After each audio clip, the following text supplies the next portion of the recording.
All right, we're back in open council. We have no report from our closed session at this time.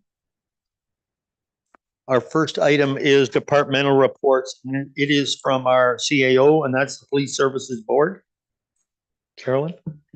Thank you, Your Worship. Before you is a synopsis of the events that have taken place over the last couple of years, going back to 2020, with regards to the creation of a new Police Services Board that will involve all the municipalities of Middlesex within one Police Services Board. As you may recall, Thames Centre has had a Police Services Board for some time, but that would be defunct with the creation of this board, and this would replace it. With the new Police Services Board, there would be membership from all of the municipalities in Middlesex, one member representing both North Middlesex as well as Lucan Biddle, and then memberships, one member from Middlesex Centre, one from Thames Centre, and one member that would provide representation to Adelaide, Metcalfe, Newberry, and Southwest Middlesex. In addition to those members, there would be two public members that the arrangements have been made to advertise for those two positions, and they would be appointed at the first board meeting of the board, as the political representatives would make quorum, and they would appoint two individuals to be the public members. And finally, there would be one member from the provincial appointment. At this point in time, I don't know when and who that would be. There was some talk at one point of having First Nations also on the board, but it was decided by the province not to do so. So that is the entire board membership. So the time frame for moving ahead with this is somewhat short. We needed to have the board in place prior to, I believe it's April the 1st. So as of April the 1st, the Thames Centre Board will no longer exist, and this will take its place. And the first meeting of the board would take place after that. So we have met, when I say we, Mayor Ropp and I have met with the Mayor of Lucan Biddulph as well as the CAO from Lucan Biddulph to discuss who the two municipalities might suggest to be the representative on behalf of the two municipalities. And Deputy Mayor Paul Hodgins was recommended during that meeting. So in front of you is that recommendation to appoint the Deputy Mayor to the position. And as far as next steps, immediately within the next number of days, the advertisements will go out also for the citizen reps, and those will be brought to the board, as I said, at their first meeting for appointment. And finally, as far as cost to the municipality, it's unknown exactly the cost, but within our current proposed budget that we'll be receiving a presentation on tonight, we've incorporated some monies within that to deal with estimated costs at this point, which, as I said, is just estimate coming from the Thames Centre example. I believe, Your Worship, that's all I have at this moment, other than to say to assist in this process, as well as setting the new board up, IT for the county will be involved with providing IT backup. Middlesex Centre will provide the financial support to them, meaning they will make the payments and bill out to the other municipalities the costs associated with it. And as far as location for the meetings, that will be determined by the board. Some likely be virtual and some would be in person, and they could be held at any municipal facilities within the county. I think that's all, and I certainly open to any questions. Questions from council? Councillor Knellison. Thank you, Mayor Ropp. Is the term of this position just a term of council? That's what's proposed at this point in time for this. One thing I didn't mention, there is some mandatory training that's required to be a board member. So in the time it will take to do the training, get this up and operational, it's suggested that we have it for the remainder of this term of council, but that could be looked at come the next term of council, whether we want to have that change halfway through or something of that nature. But for this period, it would be for the remainder of this term. Thank you. Any other questions, Councillor Daigle?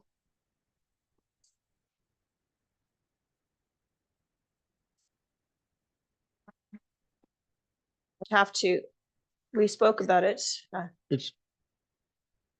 That's not in the budget at this time. Okay. Well, I did speak to. We'll have Treasurer to, early we'll time. have to get an estimate for it again and Yeah. for the next presentation. Okay. Any other questions? Motion to move the recommendation, seconded by Councillor Irwin. All in favor? Carried. Thank you. Congratulations, Deputy Mayor Hodgins. Councillor Irwin. Your worship, not aware of establishing this before. We have the volunteer committee of council for police committee. I know their duties will change significantly. Some of the reporting that the officer does will be eliminated because of this. I think in future, we need to think about our relationship with that board and its future role as a volunteer committee of council. And I'll leave that out there for a future piece of business. Okay, thank you.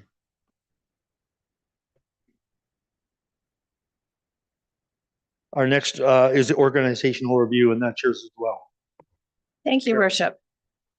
Earlier in 2023, Council provided direction to proceed with an organizational and market review for the non-union staff, as well as organizational review for the entire staff, I should say. Before you is the report that provides the recommendations with regards to the structure for the organization moving forward, as well as a few new positions that have been suggested through the process. In addition, contracted services were also looked at with regards to planning services, legal services, as well as building services and bylaw. So I'll just draw your attention first to the org chart that was attached to the report. And so I'll go through it briefly. The org chart in general stays very much the same. The few changes I'll point out to you.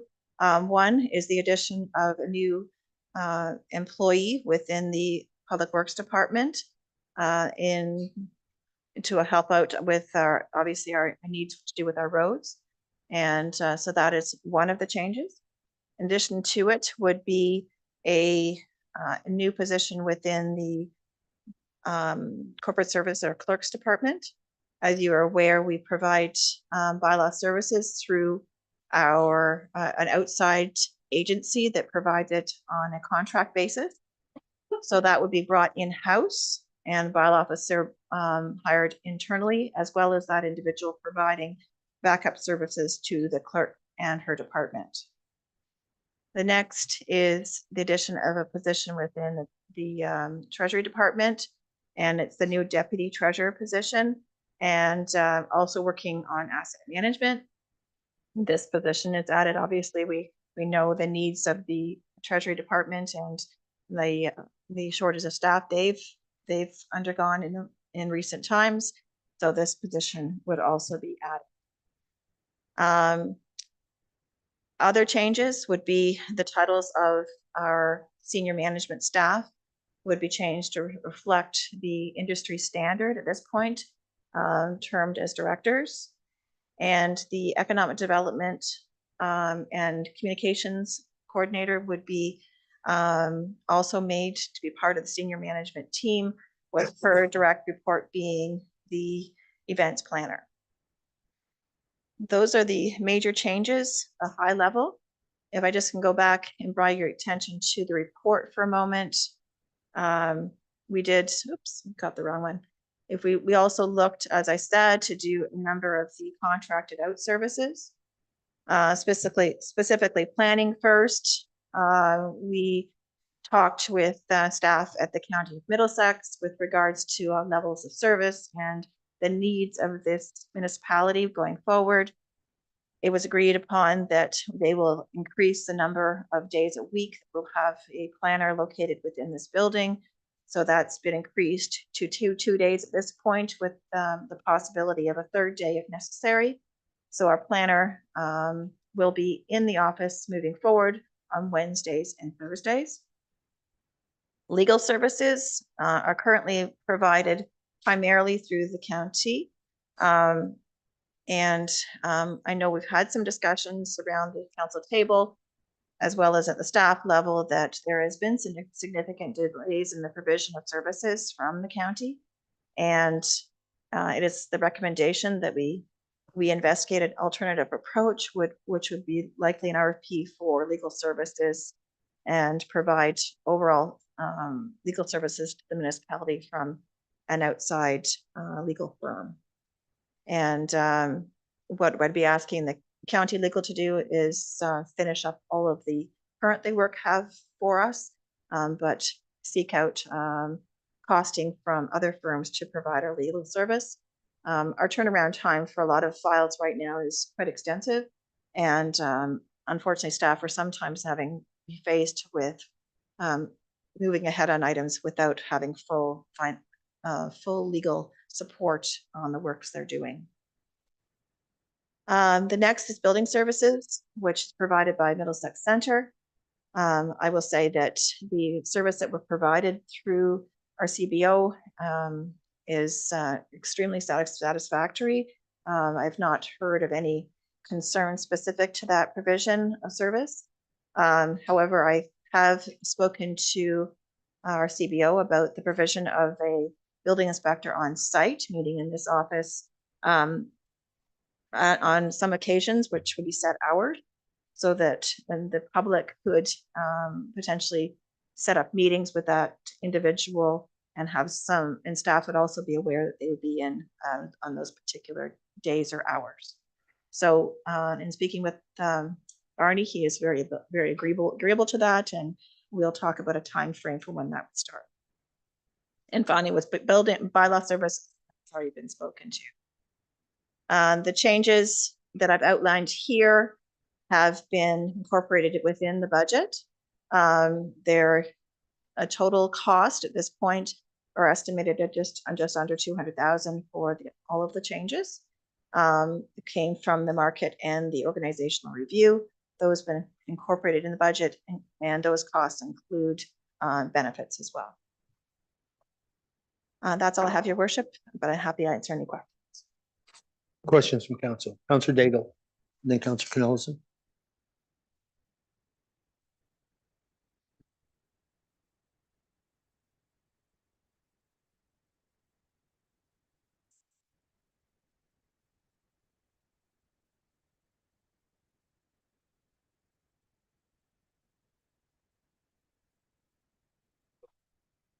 Budget committee was aware of some of this. The two operator one. Go ahead. That discussion did take place during budget. That is not included in here for the second operator. Reason being that wasn't proposed through the organizational review, that came through the process of budget. I think you'll notice through the presentation that our treasurer will be providing shortly that is identified there. So at this point, it's not included within this proposal. Okay. Right, we're back on the microphone. I apologize. We're gonna ask for a planner to come in more. Are we budgeting more, or is it gonna cost us more to have the planner in the office? No, there's no additional cost. Okay. The building services here, we talk about 73,000. But if we look at what we budgeted, it's almost 130,000. For the municipality pays 73 for building services. I looked at last year's budget and was 120. The last 2 years were 125 budget, and this year it's 129 too. I apologize. That may have been an error on my part. I would Okay. remember that I was given, but it may not be correct. That may be the actual cost, is what you're saying, based on budget. Okay, and the only other thing. Oh, can I just add, no additional cost would be related to the proposal of hours in the office. Okay. The only other thing was we discussed during the budget meeting was the $70,000 credit back. We're not going to get that because we're gonna have them for at least a quarter of the year. So That, we do still have to pay them something. yeah, that's an annualized number. I realized that afterwards, that that's an annualized number for the 70,000. If we had, if we look at 2025, that would be the cost, but obviously for 24 will be partially waived for the year. But that amount will pay for the portion we have a portion for this year. The remainder, I think, is in the budget report from our treasurer. Okay, Okay. Councillor Canellison. Counselor Daigle did ask my question primarily about the building costs because it was 129,000 when Arnie was here last week or two Okay. last council we agreed to that. However, I do once again want to voice my opposition to the directorship because I do believe it will cost, because you have to compare apples to apples and oranges to oranges and directors and managers. So I respectfully disagree. Okay. Other questions? No other questions? We have a recommendation in front of us. What's your wish? Moved by Councillor Irwin, seconded by Deputy Mayor Hodgins. In favor? In favor? Carried. Thank you. All right, our next one is 7.3, the report from the clerk, and that is on the Community Development Fund. Thank you, Mr. Mayor. Before you is the 2024 Community Development Fund report. This is an annual report that comes out of the committee meeting. The committee met on February 1st, I believe, this past February 1st, to go over the applications that were received in the application window that closed November 30th of this year. There was a total of 31 applications this year compared to 26 in 2023. And the various requests, the requests under various categories set out within the policy comprise a total request of $158,241 for 2024. Each application was reviewed by the committee, and the following recommendations are being made for 2024.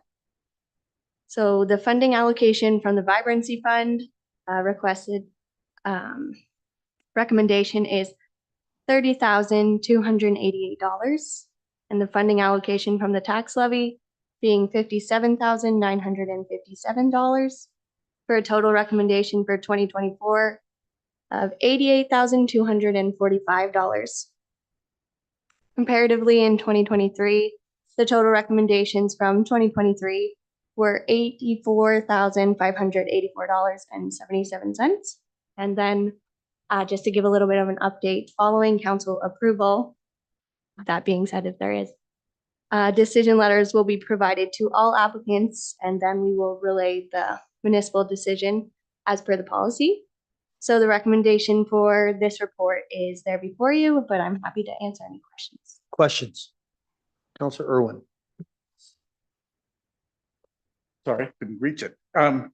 Comment first and a question. First off, I want to thank the committee. This is incredibly a lot of work. I've done similar work like this in organizations in the past, not easy decisions.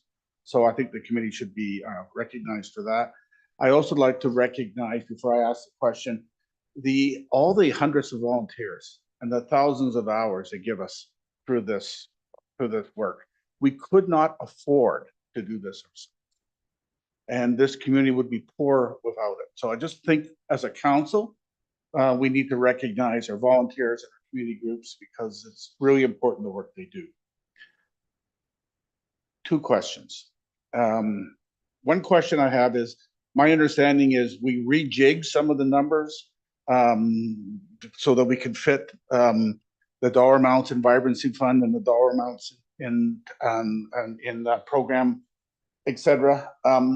When the letters go out, there's different expectations we have when we give money through Vibrancy, and different expectations we have in terms of reporting for programming. Are we going to allocate the funds towards what we said we would do, or what the expectations are? Because there is a challenge. Vibrancy funds, you report back differently before you get them next year. Programmed the same way, there's different expectations. So I'm curious about the letters going out, because there has been some confusion, not really confusion, but I understand the reallocation, but it's not quite what was suggested. So that's my first question. Thank you, and through your worship. When the municipality sends out the decision letters, it will give a lump sum notice of the funding that a group would be successful in receiving. And at the committee meeting, we did note that there may be a little bit of reworking to best appropriately allocate funds so that we could be providing as much funding to these community groups as we possibly could under the umbrella of this policy. Another question? If I may, your worship. Yep. I said there was a second question. All right. Yep. I don't want to nitpick the group, but I have one question on one allocation. And that question is, I'm going through this thoroughly, talking to our CAO, trying to get a better understanding of what was approved.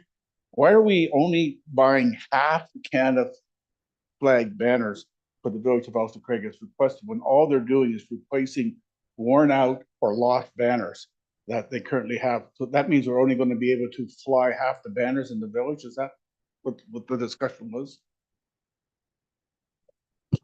Through you, your worship.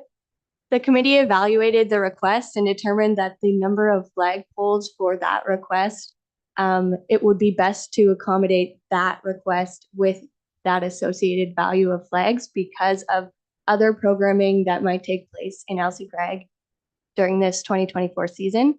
The Community Development Fund is an annual program and groups are welcome to reapply at each cycle closing.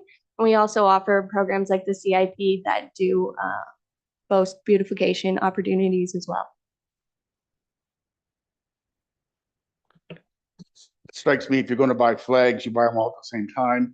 And I'd be happy to move this motion with a friendly amendment that we increase that to what was asked. I don't know how council feels about that or not. You're moving this motion with an amendment.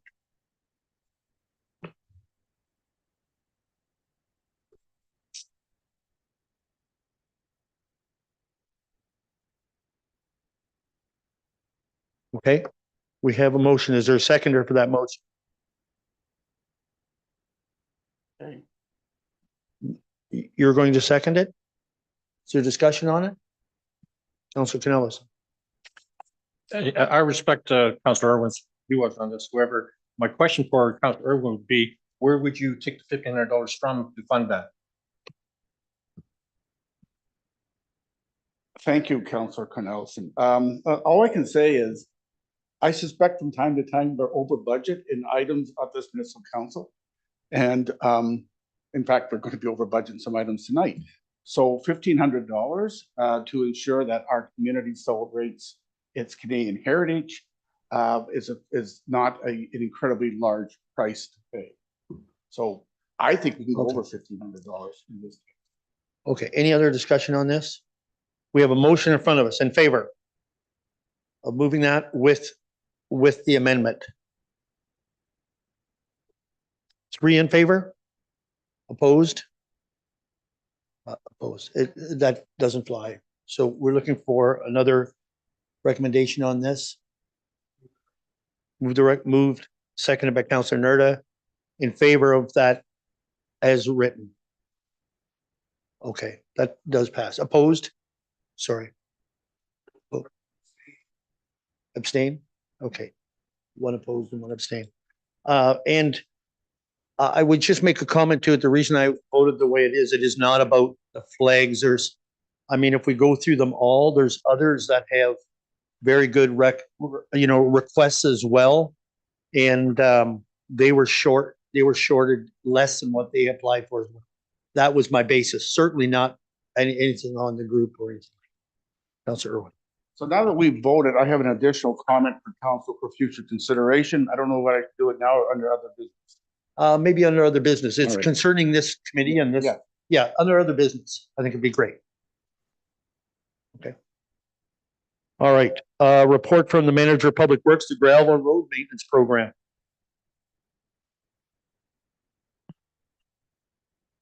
Good evening, your worship, members of council.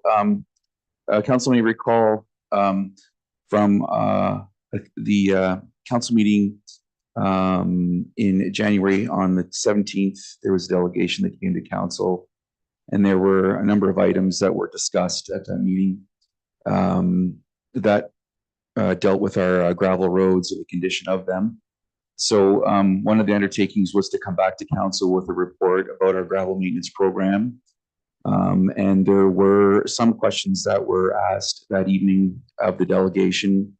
And what I've done here in this report is to address some of those questions and concerns, as well as lay out what our current program is, and that we make every effort to follow industry best practices. And also in the report, I discussed some next steps and essentially make some recommendations with respect to budgeting, dealing with fresh maintenance gravel and the calcium program.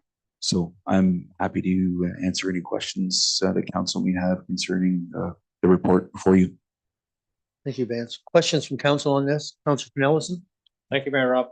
Vance, I have a couple of questions, and the first one is the quality of the gravel that we're receiving from the provider. Does anyone check that? I mean, how does it compare to the quality of the gravel that we got from the other contractor previously? You may not have been here, but have you heard any comments from any of your employees? Through your worship, Councillor, there have been some comments with respect to the quality of our gravel. The comments that I've heard in comparison to previous years are that our gravel that we've been receiving lately is quite, it's got a lot of aggregate to it, larger aggregate. So as a result, with it being a granular array, it tends to marble up. And we've been noticing that the compaction of it is not as desirable as we've had with other applications of gravel. However, that being the case, my plan is to change the spec this year with our gravel program to change that. I also have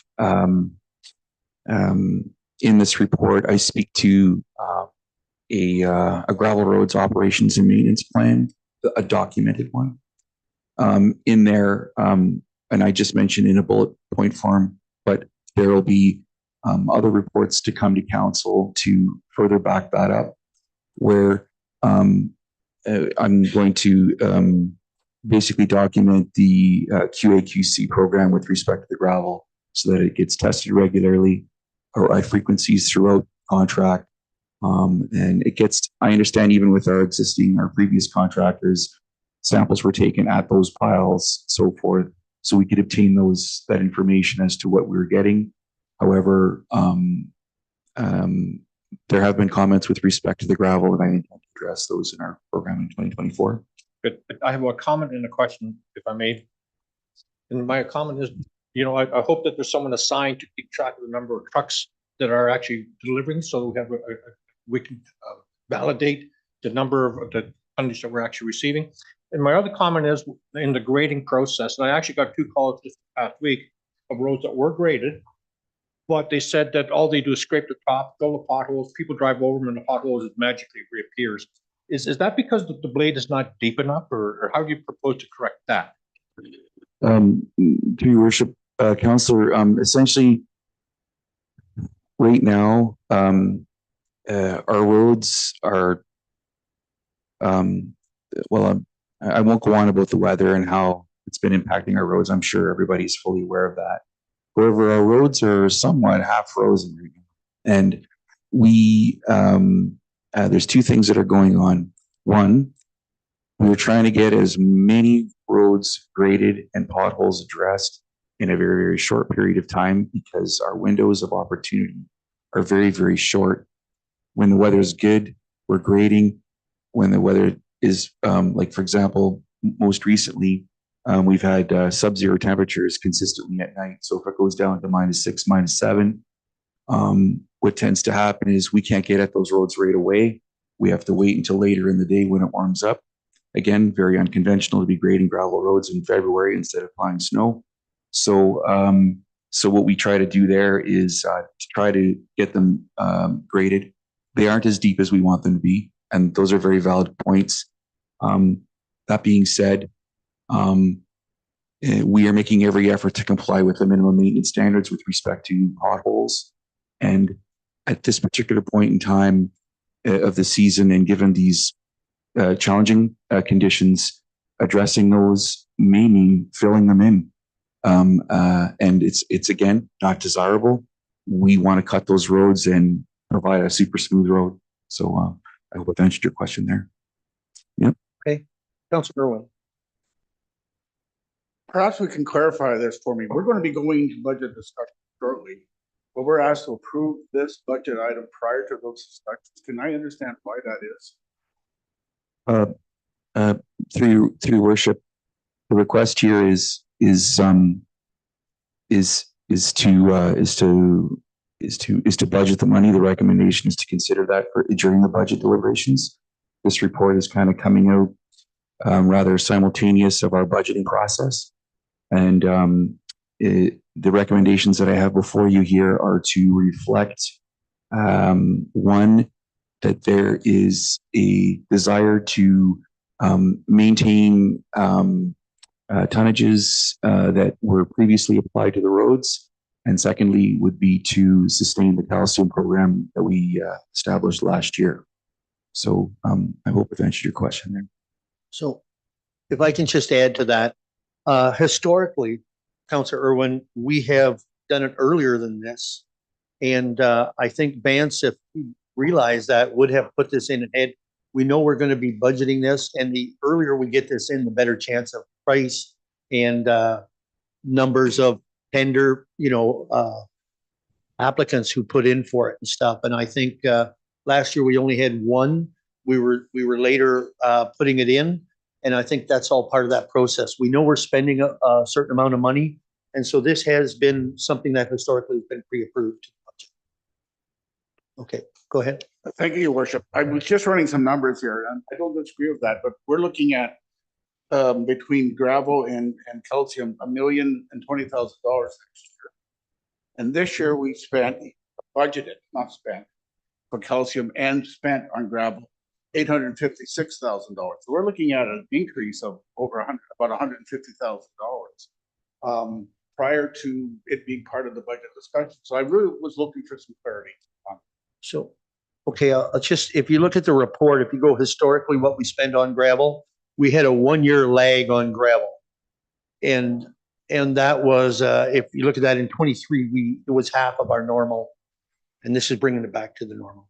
Okay, go ahead. The gravel leg, I understand, but we're keeping most of the calcium budget in, and that's where the increase lies. So I'm trying to get clarity. We're doing it in advance of the budget. Yeah.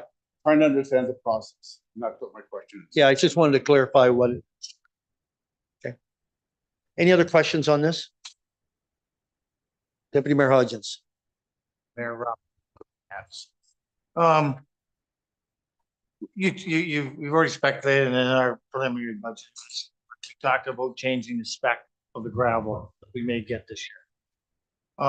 Just not in a lot of these. I guess have you spoken to other municipalities? And I think you alluded that one time that you did talk to one as to, are they leaning to go to this same type of spec that we're looking at? What I'm getting at is a lot of these contractors that are making this gravel generally do it in the fall and have the product ready for whoever they're lucky enough to contract with in the spring. Are we limiting us now this, to one, I'm hoping more than one contract, to bid on this such contract? Through your worship, Deputy Mayor, a couple things to answer those concerns, questions. One is the spec, first of all, for the gravel, absolutely discussed with a number of my colleagues from municipalities that are around us. And those roads managers and supervisors are intending to bid or spec their gravel with granular M. And I'm going to just take the opportunity here to pull something up here if I can find it here. And this is based off of the Ontario, with your indulgence, your worship. These are the OPSS specs. So interprovincial standard specifications is what we would go by. And the definition of the aggregate that we're going for is granular M, means a set of requirements for dense graded aggregates intended for use on unpaved road surfaces and for the maintenance of unpaved road, like unpaved shoulders. So in the spec here, as opposed to granular A, means a set of requirements for dense graded aggregates intended for the use as a granular base within pavement structure and granular shouldering and backfill. So granular A typically is used in the construction industry when you're paving, when you're laying down foundations and you need aggregate that with compaction, it is going to reach a certain proctor. In our situation with gravel roads, we want our roads to compact. However, that's done just through normal traffic. And the granular M that is stated in this spec, which is what I'll be speccing out, is more in tune with gravel roads.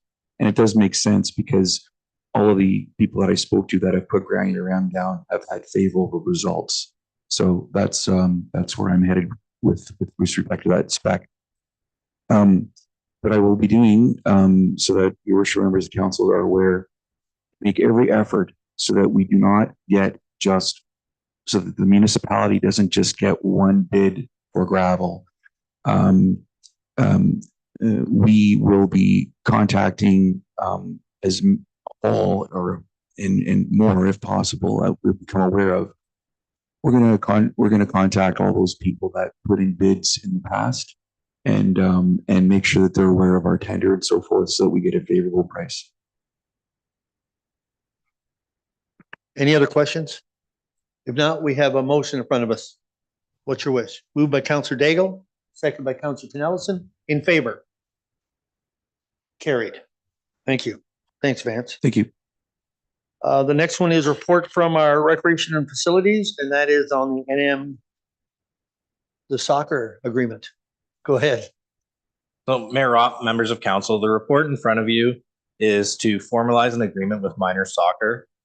In the past, we've always went off past precedent with minor soccer. So in terms of their use of our facilities for their AGM meetings, their use of the arena for registration, use of the pavilion during the time that they use the fields in Nairn. That's always just been past precedent. What I've done with an agreement is kind of outlined responsibilities of the municipality in terms of equipment, outlined the responsibility in terms of the association that they've always had with respect to the non-fixed equipment such as pylons, soccer balls, those type of things, and basically formalized an agreement that kind of says, here's what we require from insurance for you annually, and here's what you are responsible for. In the past, we've never had these agreements, but it is something that I will be working with our minor sports associations so that there is some type of formal record with that. All right. Any questions on this? It's good to see these agreements being done so well. Just making sure that there's no new costs because we're entering into an agreement with them. No, in terms of cost, this is the same that we've always had. Our costs will be capital requests for soccer nets, which we've always got in the past, and then as well as cutting the grass to their spec, which we've always done in the past as well. All right. We have a recommendation in front of us. Moved by Councillor Knellison, seconded by Councillor Keogh. All in favor? Carried. Thank you. Thanks, Brandon. The next one is yours as well, and that is on the arena live stream North Middlesex Stars agreement. Mayor Roth, members of council, our Junior C Club approached staff back in September and October about installing live stream cameras at the arena for the purpose of broadcasting their games over Pixelot TV, which signed an agreement with the PJHL, which is the governing body for the Stars. The Stars have formally submitted their request. Staff have reviewed that with other municipalities that have implemented it. Ensured that in terms of risk for the municipality that it's all transferred to the Stars through the agreement that's attached. This also, I did make a note here that this will not constitute a municipal record in any way by having cameras on, so there will be no retention of film. It will be strictly the rights of the broadcaster. So when someone enters the game, they will have to have a ticket, which has a disclaimer on it, basically saying that you, by having this ticket, by attending this event, you are now foregoing your rights of being broadcasted, similar to how the Sarnia Sting would do it at the PASA Arena in Sarnia. Dresden has this agreement with Chatham Kent. The more and more clubs are going to it. I believe that 3 out of the 9 in our division already have this in place. So this is just the Stars looking for another added revenue source. They would get a piece of the pie. And for residents who follow the Stars, if they're unable to attend a game, they'll be able to watch it from their home. All the costs associated with installation, maintenance, repair, upkeep will be at the Stars, which is outlined in the agreement. We won't have any costs in this, and they will be providing their own independent network infrastructure for this. So they will have to pay for an internet feed. They will build a box to basically close the camera when their program is over, and then have to have an independent breaker to flip the power to that, so that cannot stream when they're not playing. Perfect. Thank you. Questions? Counselor Daigle? That was one of my questions. They can't just turn this on like middle of summer when we got kids camp in there or something like that? No, it will be on a breaker, and it will only be allowed to be in use during their programming. So they'll flip the breaker when it's over, and then the club will leave. Thank you. Okay. Counselor Cornelison? Thank you, Mayor Rupp. Brandon, how is this going to impact on actual attendance at the games? That is an unknown, but that is something that the Stars, I guess, are willing to their impact financially from having this. They must feel outweighs the less attendance. I still feel that if you're going to watch a local team's hockey game, it's best to be in the building. But as the majority of teams in this circuit adapt to this, the nice part will be the Stars on the road, you will be able to watch from your home, in which will become it's a membership subscription, so they will get a piece of that subscription. Any other questions? Clerk, did you have any questions on this? Thank you, Your Worship. I do not have any further questions. The manager noted my concerns of it not being a municipal record. So thanks. Thank you. Counselor Daigle? The only question, you just threw it out, was when they're on the road, like they're not taking this with them, are they? No, but as it gets adapted across the league, the league has adapted it unanimously, and all the teams have voted that this shall be their provider. So they are all going through this process, and then you will be able to watch it on just your subscription, whether it be a home game or a road game. Okay. Any other questions? No. You have a recommendation. You're moving the recommendation. Moved by Deputy Mayor Hodgins, second by Counselor Nerda. All in favor? Carried. Your next one is for the Thames Valley School Board agreement. Mayor Ropp, members of council, as you may recall in the past, staff have come to council seeking an agreement with the Thames Valley District School Board, as well as the London Catholic School Board as well, to put in place an agreement that allows our facility use with the schools, as well as us to use their facilities. So the attached agreement is a reciprocal agreement, which allows use for both our facilities for them, as well as us to use theirs during hours that facility is open. What this does is it makes the process fairly easy for our schools in order to use our baseball diamonds for sport practices, for graduations to use our facilities. Basically, what we require is them to show one annual proof of insurance, and then their principal to basically say, you know what, we're okay with this happening at your facility, rather than the current practice, which is every time someone approaches to say, can we use this? We say, okay, well, you need a proof of insurance. So they go back to the board, say, can we get this proof of insurance for this activity? That's about a 14-day process on their end. Sometimes it can really mess things up on their side if they're trying to get something done really quickly. So this is just basically formalizing the process of annual sharing of insurance between ourselves, our program providers, which is the YMCA, and the Thames Valley Board. Once everyone's happy with those certificates of insurance. Basically, at that point, it becomes, okay, they just need permission slips from their parents to come over to the arena to use it or to their fields to use it. Counselor Daigle? Do we have a similar agreement with the separate school board? So far, that agreement is still in their board's hand. They haven't got back as quick as Thames Valley has. Okay, Counselor Canellis and then Counselor Irwin.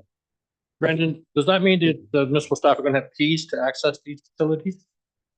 No, nothing will change in terms of how it's always historically worked. It's just formalizing it so that on the insurance side of things, it's a little bit quicker and less process for staff to have to hound for the insurance once we see it once. So if people want to use, say, the gym at the North Middlesex High School, prior arrangements have been made, staff are there to allow people to come in?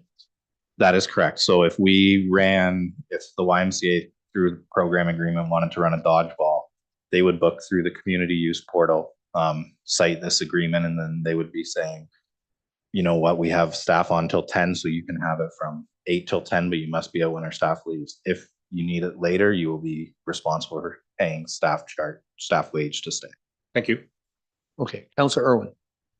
Thank you, Your Worship. So I've had a discussion with the manager of Recreation and Facilities prior to council to ask if we had a chance to talk to home and school associations or school councils regarding this agreement, because of, at a recent meeting of local school advisory committee, they expressed extreme frustration with their inability to use schools for programming. He said he hasn't had a chance to talk to them yet, but we did discuss when this needs to be signed, and there's no deadline on this. So my suggestion, which I think he agreed to, is to take it to the next local school advisory committee meeting, have them have a chance to review it. And at that meeting, there are representatives of the 5 area schools, 4 elementary and one secondary school, home and school and school council reps, to see if there's something they can add to this that would help them with their issues. That meeting is in March, so it's not too far away. And then we could proceed if councils wish to sign this with maybe some additions from that group. So just a little community consultation with our local school councils and home and school associations. Okay, thank you, Counselor Irwin. Brandon, Yeah, through you, Mayor Ropp, to Councillor Irwin, that is certainly something that I wasn't looking at with with this particular agreement. What I set out to accomplish by doing this agreement was to satisfy our programming as well as satisfy Thames Valley using our facilities. But I do think that those are valid concerns with our home and school association, particularly. If this agreement can help them, then I think this is a good opportunity to do that. So okay, I have no issues with a deferral until it goes through LSAC as well. perfect, thank you. So you're making that a motion, correct, Counselor Irwin? I'll move that, Your Worship. Thank you. Seconded by Counselor Nerda. Any discussion on that? In favor? Carried, thank you. You have one more, I think, Brandon, and that is on the Ontario Trillium Grant app. Mayor Ropp, members of council, staff have identified the West Williams Community Center roof as a 2024 capital project due to the current state. Currently, there is funding available through the Ontario Trillium Fund that we believe matches the scope of this project. That Trillium Fund is upwards of $200,000 for a facility that needs a new roof. We feel that this will cover that and then give us an opportunity to upgrade the bathrooms within there. With added programming coming of rugby, hopefully seeing an annual Mud Creek Festival. We have talked about having permanent markets out there similar to the ones that are happening here in the summer, as well as our dance clubs, our scouting associations. The facility is seeing an uptick of use. Having a Trillium grant out there that will fund these upgrades, we feel is an excellent way to bring that facility up and extend its useful life, as well as improve the level of service to our residents that use that. So what we would be looking for is approval to apply for the grant for the roof replacement. That roof replacement is $130,000 in our capital budget. And then the remaining towards washroom upgrades, however far that will take us. All right, thank you. Any questions on that? Counselor Pinellison? Thank you, Mayor. Brandon, some time ago, we were told that the kitchen needed to be updated too in order to accommodate accessibility. Is that still the case? The kitchen is currently not accessible. The province really has yet to allude to what fully accessible looks like in terms of these historic buildings. At one point, they wanted everything 100% accessible. The Governor General took a report to them basically saying that 90% of municipal infrastructure will never, it would never be feasible to do. This upgrade will give it a barrier-free washroom. It will give it accessible washrooms. The kitchen, unfortunately, will not be fully accessible, but that doesn't mean in 5 years' time, as we deem usage, that perhaps that is an upgrade at the time. So if we can piece things together rather than go for everything at once, I think that's an approach that's reasonable. Thank you. I'll move the recommendation. You're moving that recommendation? Seconder, Councillor Nerda? Any other discussion on it? Seeing none, in favor? Carried. Thanks, Brandon. Our next, passing of accounts, Estelle.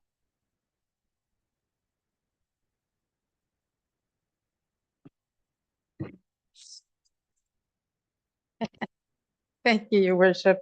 The report in front of you outlines the municipality's expenses for the period of February 2nd through to the 15th, totaling $1,562,240. Before opening the floor to questions, I have received 2 questions. The first one being there are 2 payments for driver's medical, one for $100 and one for $160. Why the difference? The medical fees comes from the doctors in question. It does not come from, there is no set fee. So it all depends on the medical practitioner that has done the driver's evaluation. The second question is regarding the payment for bunker gear and helmets. So how many sets of bunker gear helmets were purchased for a combined total of $19,304? And also, what is the lifespan for bunker gear and helmets? So there were 5 sets of bunker gear and 5 helmets. Each set of bunker gear was $2,985 and each helmet was $414. And the lifespan for all PPE, including gloves, boots, helmets, and bunker gear, has a 10-year lifespan. I now open the floor to any questions. Other questions on our accounts? Councillor Keel? Thank you, Mayor. Estelle, going through that payables here today, I see we have a payable for mileage for $337.40. Our chief is furnished with a vehicle and a card to fuel that. Why are we paying fuel mileage? Through your worship, our chief does have a vehicle, but that is considered to be a first response vehicle. So when he goes away on a conference, that vehicle is driven by the deputy chief. It stays in the municipality. Okay. Other questions? Okay, Councillor Nelson? Yeah, I just had a comment that I wanted to make, and that's regarding the medical, for driver's licenses. Would it make sense for municipality to set a cap on what we're paying? I mean, like we go here, there, whatever. I mean, this is a clear indicator of the broad range that these medical professionals charge. And I'm just curious whether it would make some sense for us to put a cap on what we do pay for medical. Through you, your worship, at this point, it might. I have no idea what other municipalities do.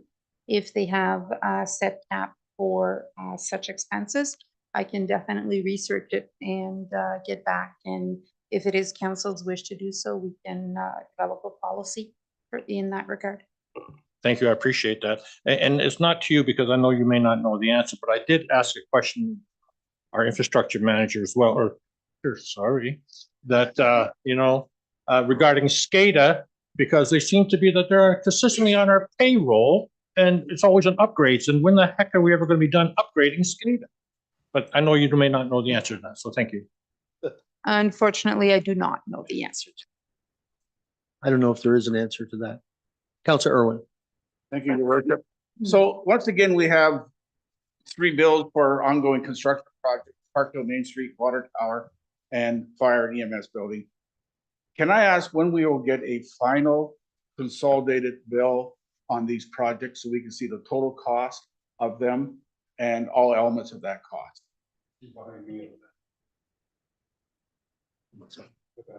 Yeah. Through your worship, in conjunction with the managers or directors that are responsible for those projects, I can bring a financial report back to council to the state of total costs for those projects and what is remaining to be paid, including holdbacks, possible holdbacks to the contractors as well as the engineering firms overlooking the project. Okay, just a second. Brandon, you're going to add to that. Yeah, through you, Mayor, up to Councillor Irwin. My plan would be once the project is fully complete, not just substantial, because substantial is 90%. Once we are done, all costs, which will occur when the final top coat goes on the rear of the fire hall, as well as the line painting for the parking spots. At that point, I will be bringing a report to show total costs from consultant as well as construction. Okay, thank you. Counselor Irwin. I just want to thank you, Worship. Through you, I want to clarify that that report include budgeted costs and cost overruns. Yes. Yes, it will. Okay. Other questions? Seeing no other questions, we have a recommendation to receive this for information. Counselor Nerda, Deputy Mayor Hodgins, all in favor? Carried. All right, Estelle once more, and the budget. So this is just for council to take the information. It's not really a question and answer session so much because on the 11th of March, 12th and 13th, we're scheduled to meet for budget. Go ahead, Estelle. Thank you, Your Worship. I will speak to that in my presentation. Okay. Can I have the mouse, please? Or are you loading up my? Sorry, we're just waiting for the PowerPoint to come on.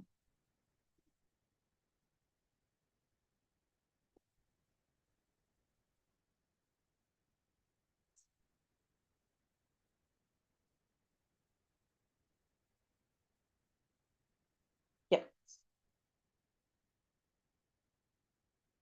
All right, thank you, Your Worship. 8:45. I'll try to make this as brief as I possibly can. Before we get started, looking at the agenda for tonight's presentation, I will start with a brief introduction of the process that was undertaken for this presentation. Then we will go over the draft operating budget per department, then move on to the capital budget, a quick look at the long-range capital forecast, and conclusions and recommendations. So first and foremost, before we get started, I would like to thank all staff for their help in the preparation of this budget. More specifically, Donna, for all of her help with getting your binders together for your reading pleasure, as well as the department heads for their input and clarification throughout the whole process. Today's presentation, as Mayor Rob mentioned, is just that. It's a presentation. It is not the forum to ask questions or discuss the different amounts presented. That will happen during deliberation meetings, which will be held on March 11th, 12th, and 13th if needed. Other than the committee members, this is the first time that all other council members see the proposed budget for 2024.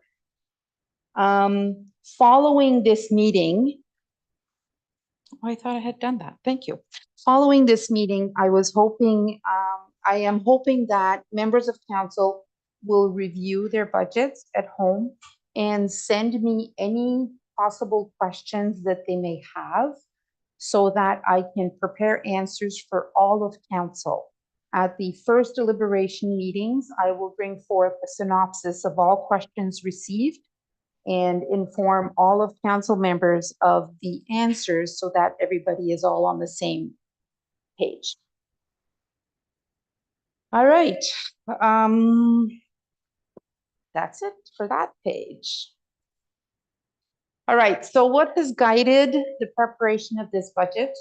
The staff, along with the budget committee, have done a comprehensive review of every single line item, looking at the 2023 actual expenses, the 2023 budgeted amounts, and a 3-year trending analysis that included years 2021 and 22.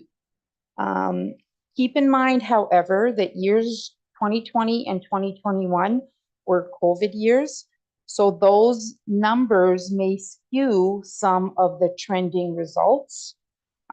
So we may not have looked at those numbers for certain line items depending on what the expenses were and what the line item was. We've also looked at supporting studies from third parties in regards to the cost of, for example, the construction projects for different capital projects that we will get into a little bit later. And we've also looked at our neighboring municipalities and done comparisons in regards to certain line items as well. Moving on to the draft operating budget. OMPF, the Ontario Municipal Partnership Fund. What you see in front of you is the amount that we have received since 2018. So it has gone from 1.6 million in 2018 down to 707,600 for 2024. From 2023 to 2024, there has been a decrease of $12,700, which represents a 1.76% decrease.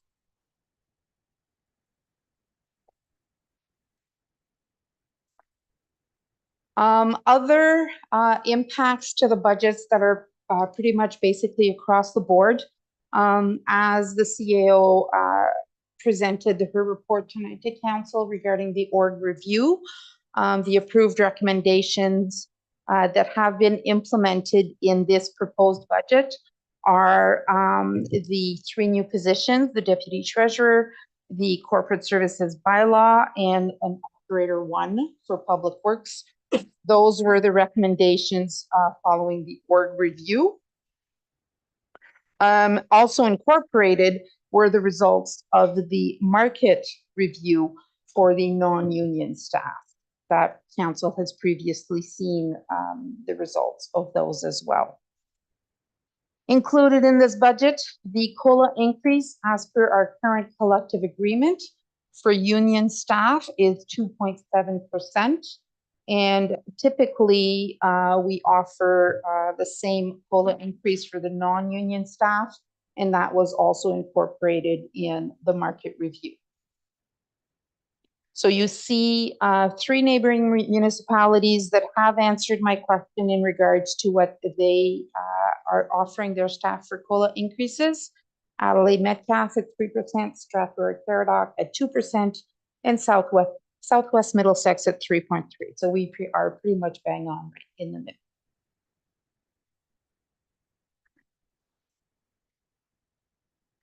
Our municipal insurance premium has increased by 8%. You remember last year it was 12%. So although it is an increase, it's a smaller percentage increase than it has been in the past few years. This also includes our cyber insurance coverage. We are, and I don't understand why, but we are one of very few municipalities who get approved for cyber insurance.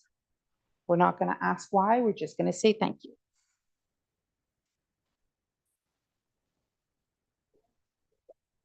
The admin and finance operating budget highlights. So I'm just going to quickly go over. So you will notice I follow the same format as I did last year for your budget binders. I've included what I refer to as the yellow pages. And the yellow pages give you an explanation for all of the line items that have a $1,000 difference from the 2023 budget to the 2024 budget, whether it's an increase or a decrease. So in these highlights here, I'm not going to talk to all of them because you do have that information in your binder. I'll just highlight a few of them for each department. So for an admin and finance, regarding council benefits, that has been increased because you will remember that council now has the possibility of enrolling in our extended health and dental plans.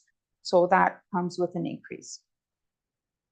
Council education and training has been reduced as most of council training occurs in the first year of the term, 2024 being the second year of the term. We decreased the budget amount for education and training for council. The clothing allowance reduced. Again, North Middlesex branded apparel was purchased during the first year of council's term. This being the second year, there is no need for that much of a budget, so we have reduced that as well. Admin and finance, the addition of a permanent full-time deputy treasurer for salary as well as benefits. Oops, sorry. And there's been I've added one account for office equipment. We really didn't have anywhere to include our small equipment, such as a scanner, such as a printer. It didn't really fit under office supplies. So I just created a different account and put a token, I believe, $4,000 budget for that. And this is for all of office staff here. Battery backups and, you know, that type of equipment. Still in the admin and finance department, there's a large decrease in the software maintenance and enhancement account. And this is due to VATM implementation being substantially completed. There is just one module remaining, and that is our iCity Online, which will give residents access to their property taxes and utility billing accounts. They can log in and have a look at transactions in their accounts. That will happen in the fall, hopefully. Under the HR budget, the training and education increase to include health and safety for leaders training. The health and safety training has really been put on the back burner in the last few years because of staffing issues. We are bringing it to the forefront again with this course. It's called Training for Leaders. It is a 2-day event that is happening in early April. Contracted services budget increased to include an ergonomic assessment for all departments. That has been discussed at the budget committee. We have received quotes to get this ergonomic assessment done. What the committee has decided to do is to split the quote. We received a $40,000 quote. What has been included in the budget is $20,000 for the actual assessment and $20,000 for implementation of recommendations as a result of that assessment.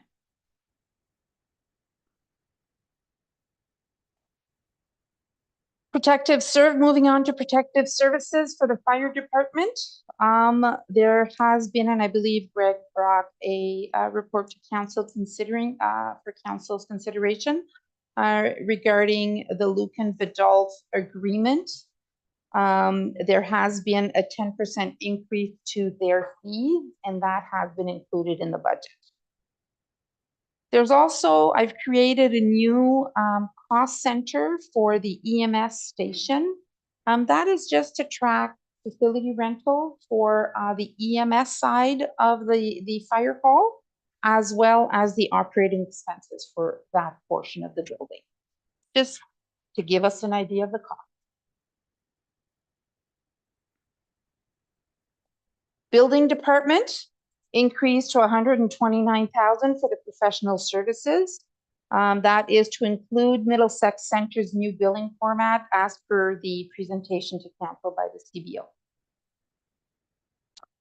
Animal control.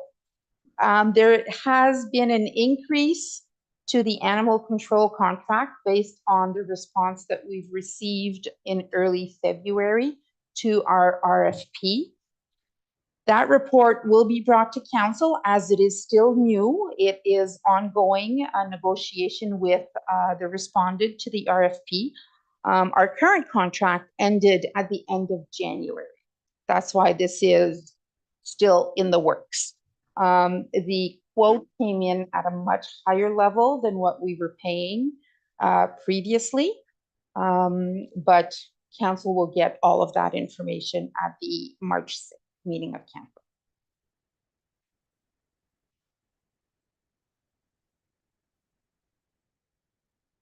Still within the protective services tab of your binder, for bylaw, the addition of the permanent full-time corporate services coordinator, bylaw officer, as recommended in the org review. Additional expenses that are going to be needed for that position, we need to retrofit the individual for their job, including uniforms and PPE and all that fun stuff that a bylaw officer needs.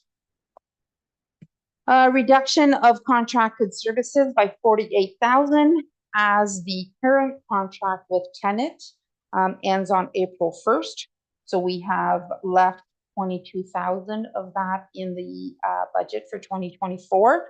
Therefore, a reduction from the 70 to the 22,000.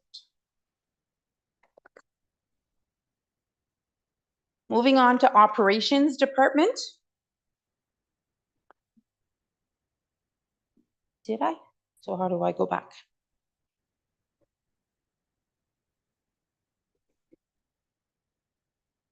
Yep, thank you. So in the operations department, and this is where we're going to speak to the second position. So the first position is the addition of an operator 1 as recommended in the org review. And the second position is the addition of an operator 2 based on departmental needs. There was quite an extensive discussion during committee meeting regarding this position.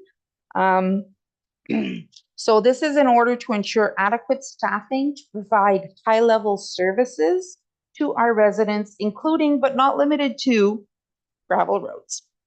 So it's to give our operations department a little bit of help in regards to everything that they need to do within the municipality.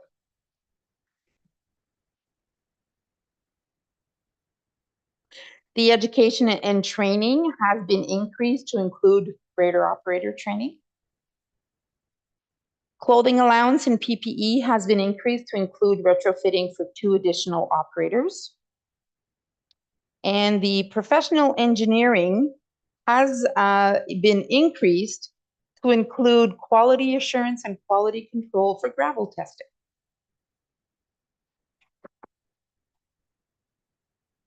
Bridge maintenance, there's been an increase of a transfer to reserve as recommended in the OSAM inspection report.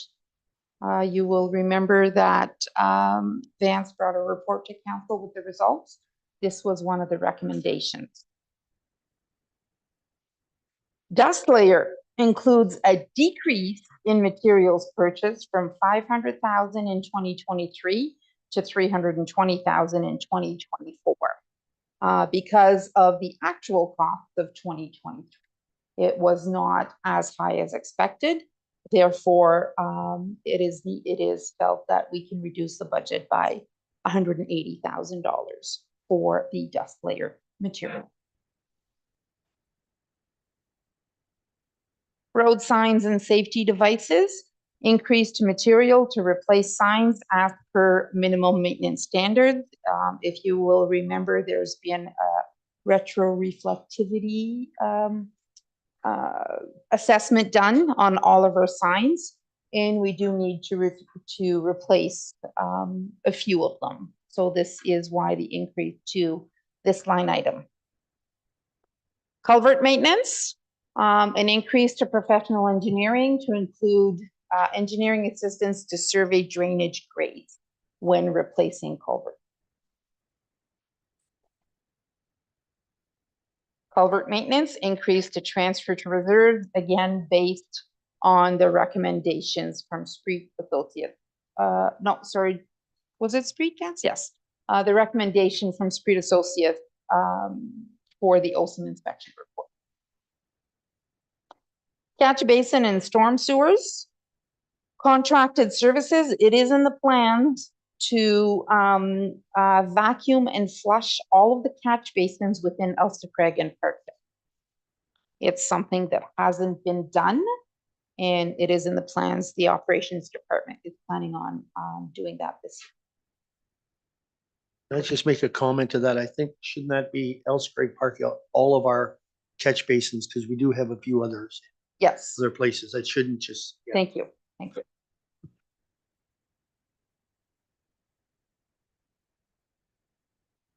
Still in the operations department, equipment maintenance, machine parts and repairs and vehicle expense. Has been increased based on 2023 actuals and 3-year trending.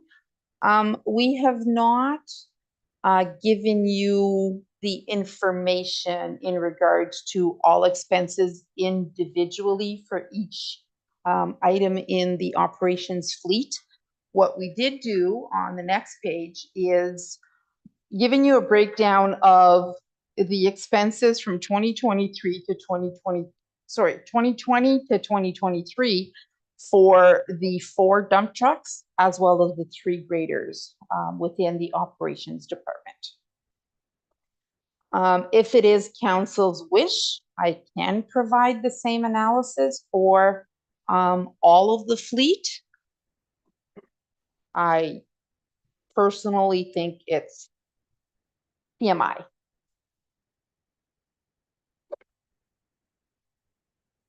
Moving on to the municipal drains department. There's an increase in ratepayers' debenture repayment to include the 2023 invoicing. In the past, you will notice in your binder that there has never been an amount budgeted for that because there was a very large backlog of invoices that needed to go out to the ratepayers. That has been caught up, and now the drain superintendent is in a better position to let us know approximately how much the invoicing is going to be. This is for work done for new drains as well as maintenance projects for the municipal drains.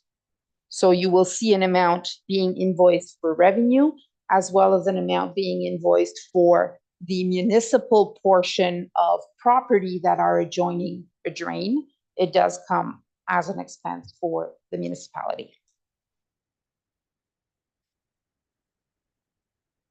Under the waste department, there's been an increase in revenue as per the user fees and charges that were approved for 2024.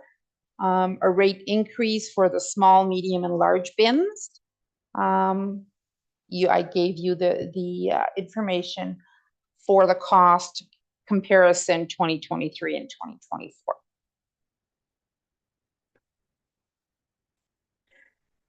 Again, under the waste department, the garbage contract with Blue Water Recycling has increased as per their budget.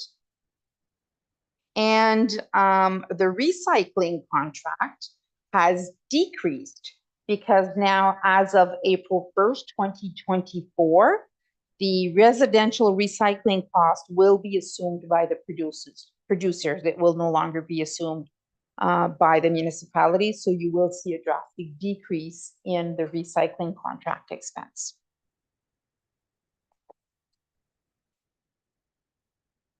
We now move to community services. Education and training has decreased as courses are now being offered online.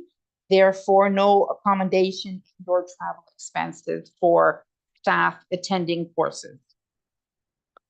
The telephone account has an increase to include the monthly costs of newly purchased municipal cell phones for all permanent full-time recreation employees. You will see in the capital project, there is a small capital projects to purchase these cell phones. And this is to allow the rec employees to log on to our work order software so that they are better equipped to perform their duties.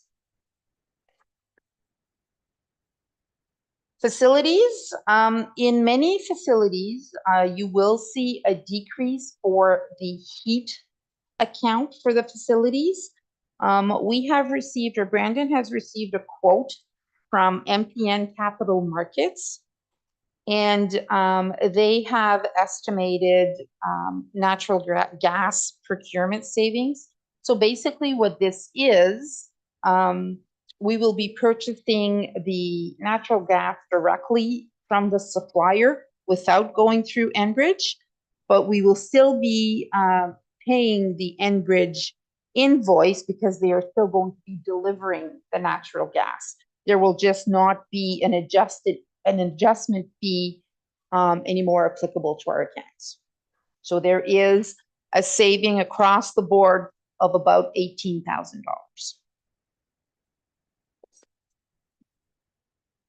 The Leisure Club increased to building repairs and maintenance for main glass window replacement, repairs in the washrooms, and an AED.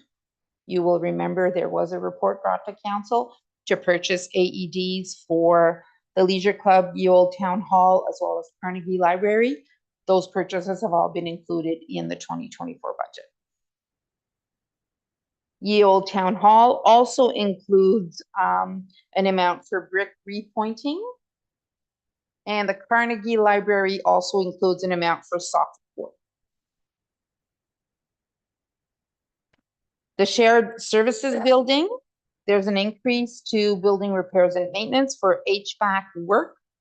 That is to regulate the temperature. If you've ever had a meeting in the boardroom or in the OPP offices, it's cold in there. So there's an amount included in the building repairs and maintenance for HVAC work, as well as a second vehicle charger in the parking lot.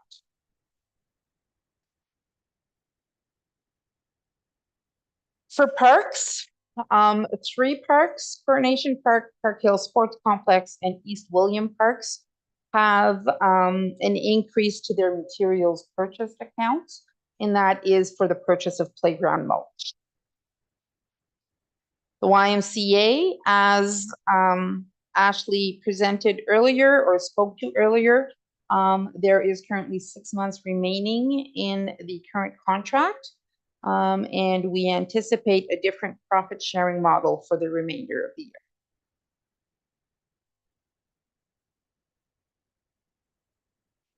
Planning and economic development. Under the planning department, there is a new revenue account that has been created for legal costs, engineering costs, and ABCA cost recovery. There in the past, there's never been any revenue budgeted for that, although we have been invoicing the developers. I've just created the account now to include a budget account. It is cost recovery, so there is a corresponding expense account for these expenses. They are not necessarily a wash because the municipality still does have expenses for planning department for legal and engineering. For the economic development, so the 2023 Park Hill Main Street reopening event surplus was put in reserve with the understanding that those funds would be available in 2024 for downtown beautification. So you will see there's a transfer from reserves for 8,000, roughly a little bit over 8,000. And there's also a corresponding expense budget amount for downtown beautification. Education and training account for economic development has been increased to include project management course and EDCO, Economic Development Corporation of Ontario seminar. The events workshop has been increased to include multiple events and workshops planned throughout the year. That seems to be Natalie's forte, and she's very good at it. Economic development, again, promo items purchased has been increased to include the purchase of ball caps, tote bags, pens, mugs, etc. As events and workshops increase, so does the need for promotional items.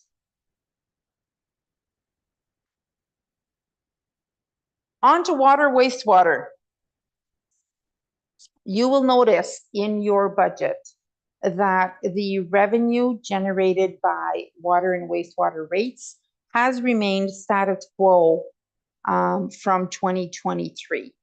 And the reason for that is because we currently have Watson and Associates working on a modified or an updated water wastewater rate study to incorporate all of our upcoming capital needs. Once that information is finalized, Jayden will bring a report to council giving you the results of their study. And at that time, we will make a recommendation to council for the water wastewater rates for 2024. Now this, because water and wastewater are self-sustaining departments, this will not affect the bottom line of the budget that is being presented to you right now.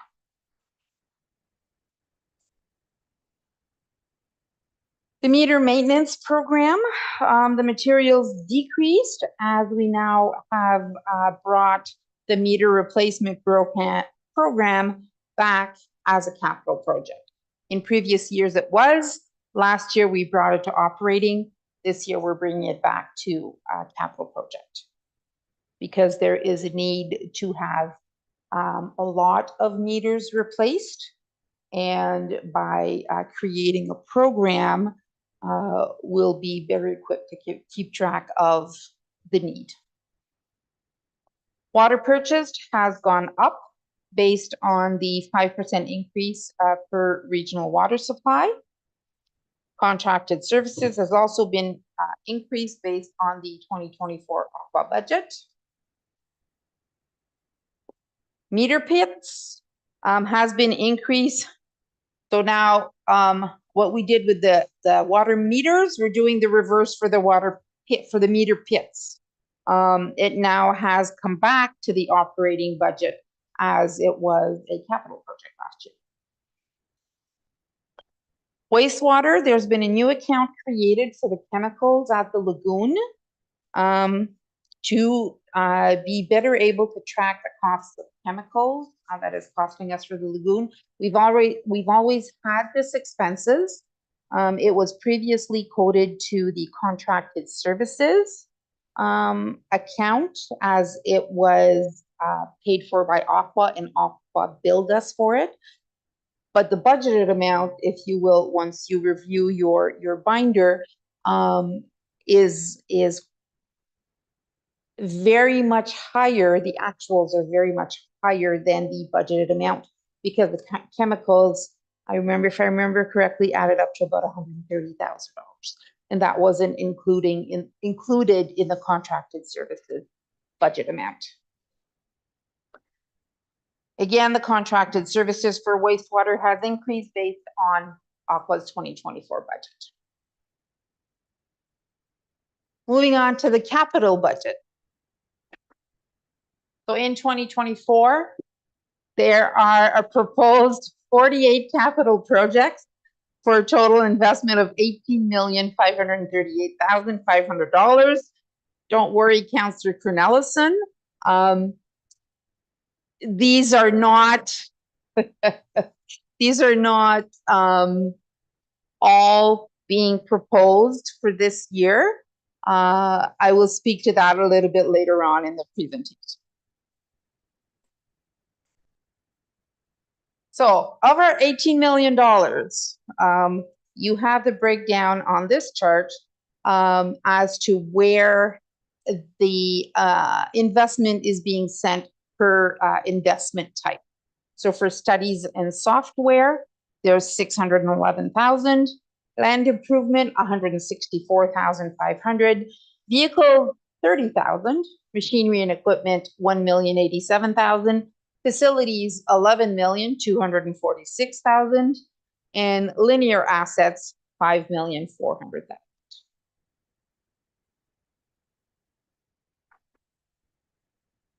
So the next slide is a breakdown of where the funding will be coming from these projects. And you will notice that the amount is not the same.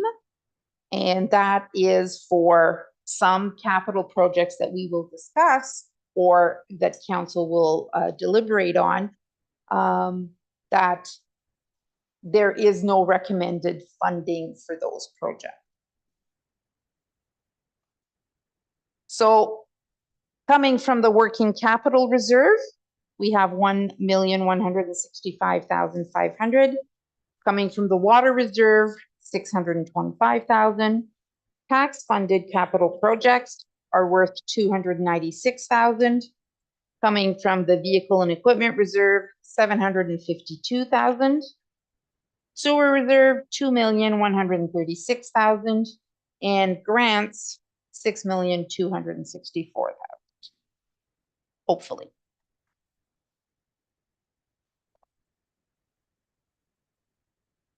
Moving on to capital projects, admin under the admin and or studies category. There is an asset management support services capital project. This is, and I believe Jaden spoke to this at the last meeting.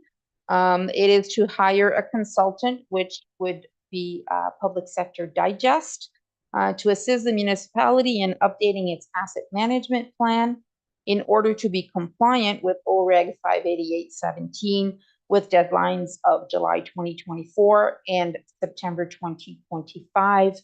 The total amount of that project is $106,000 and it would be tax funded.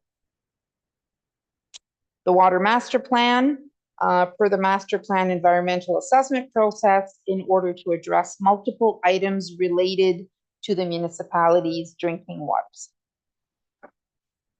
200,000 funded by the water reserve.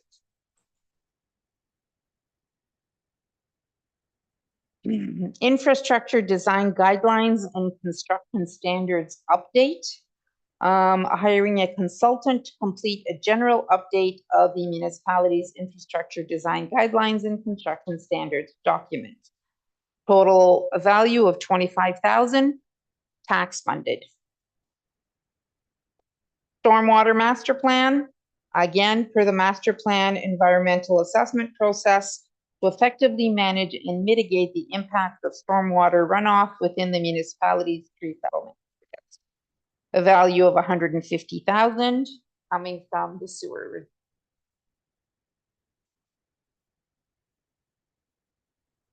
Still under admin or studies, a roads needs study.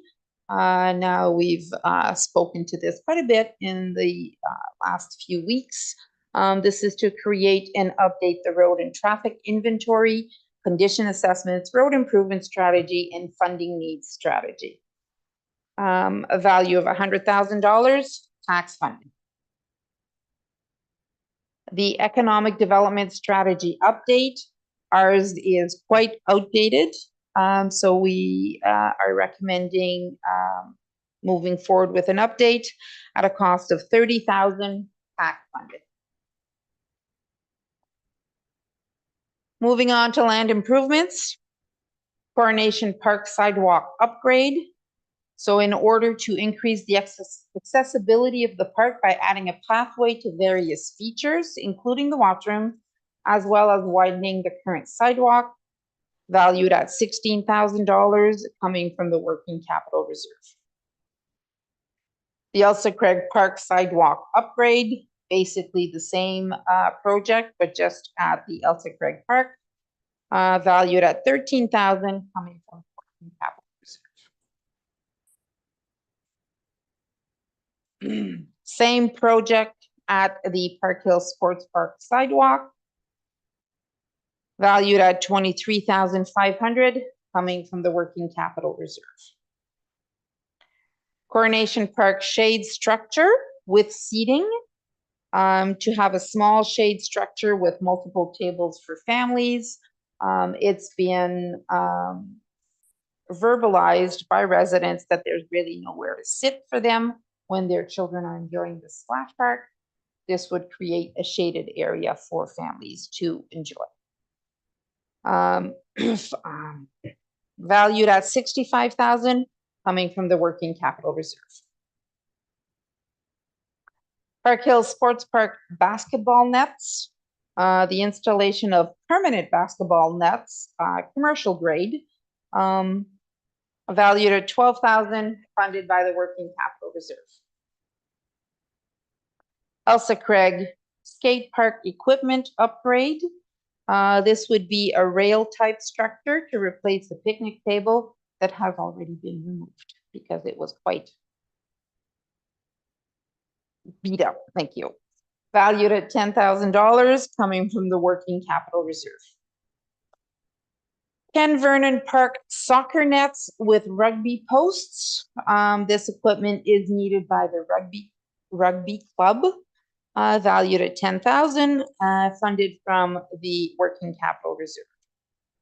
Elsa Craig Community and Lions Park fencing upgrade, fence replacement as the current fence is reaching its end of life, $15,000, funded by the working capital reserve.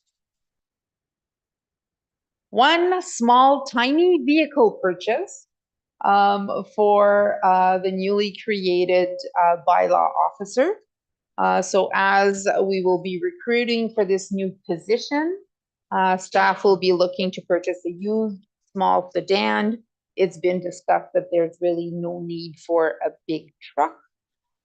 So we'll be looking at a used small sedan, similar to what he is currently driving with Tenet, for his use while he is on patrol. He or she is on patrol. Under machinery and equipment, sod cutter to be used in cemeteries and sports fields, valued at $8,000, coming from the working capital reserve. This would be used by both the operations and the Parks and Rec departments in order to, how do I word that, Brandon? In order for them to be better equipped to maintain the diamonds.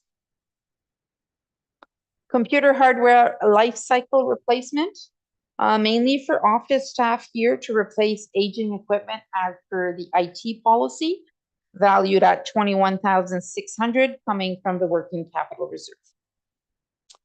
Cell phones for the rec employees, I spoke to that a little bit earlier. So in order to provide the tools required to log into the municipality's work order software, $2,400 coming from the working capital reserve.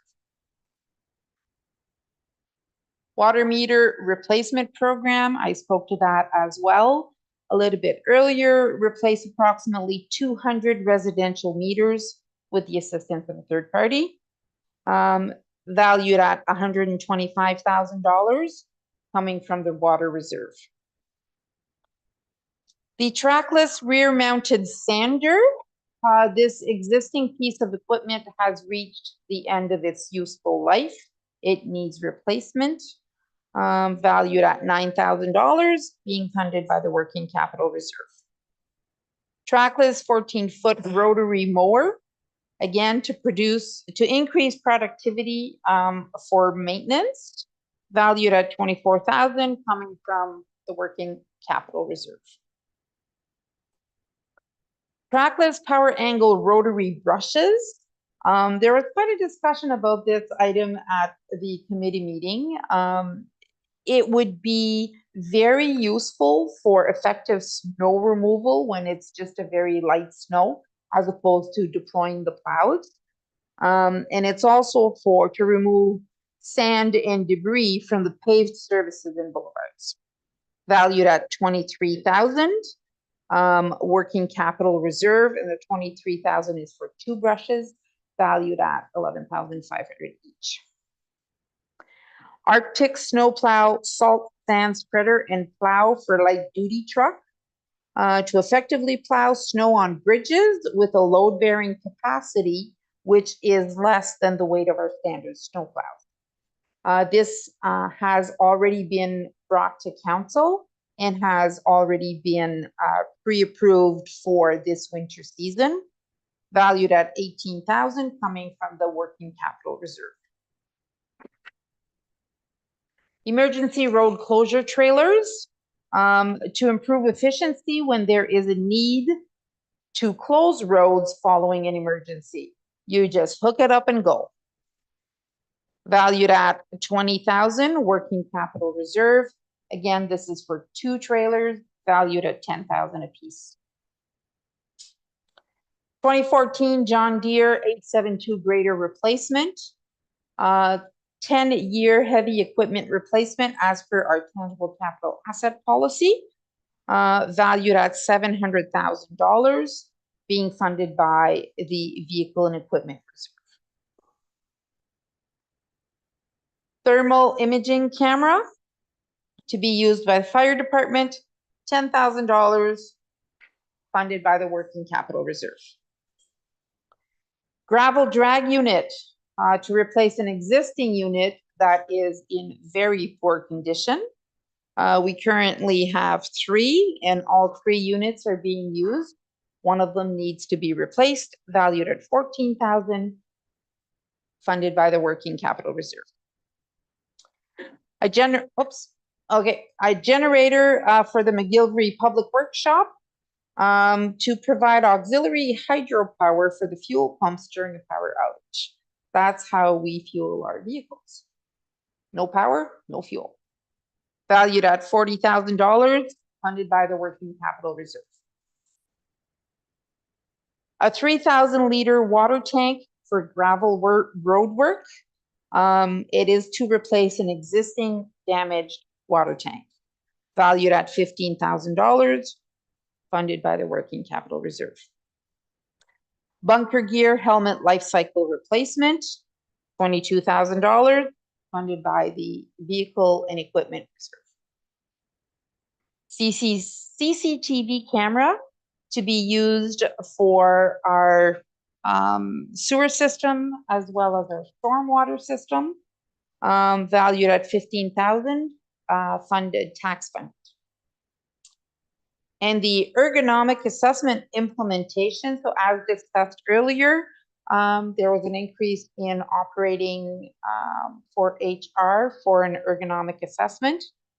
There is now $20,000 for the implementation of recommendations, funded by the tax levy.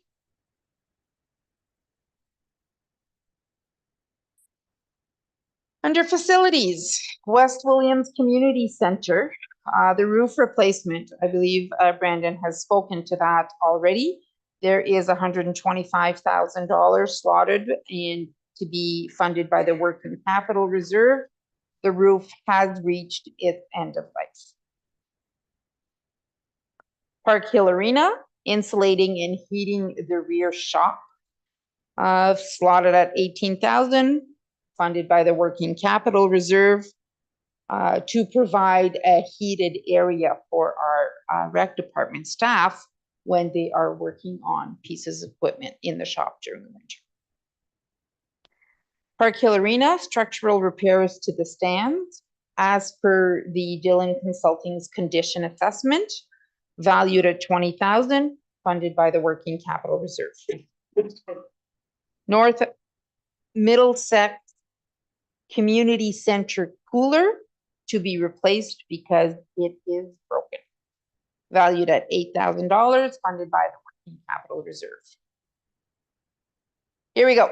The Park Hill Lagoon desludging, you'll notice it's highlighted. And the reason it's highlighted is because it is one of those capital projects that I am looking for council direction as to how.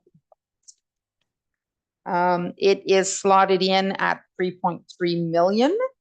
And it is to free up wastewater capacity for future development here in Park Hill, or maybe I should say awaiting development here in Park Hill. The William Street Sewage Pumping Station upgrade and the construction slotted at $6.8 million in order to allow future growth in Middlesex. This project would be dependent on successful grant applications. So if an application has been submitted to the Housing Enabling Water Systems Fund, the municipal contribution, if approved, would be $1,836,000, which would come from the sewer reserve. Again, dependent on successful grant application. The Victoria Street Sewage Pumping Station design slotted in at $150,000 being funded from the sewer reserve. The Elsa Craig Fire Station renovation design slotted in at $50,000 being funded by the working capital reserve.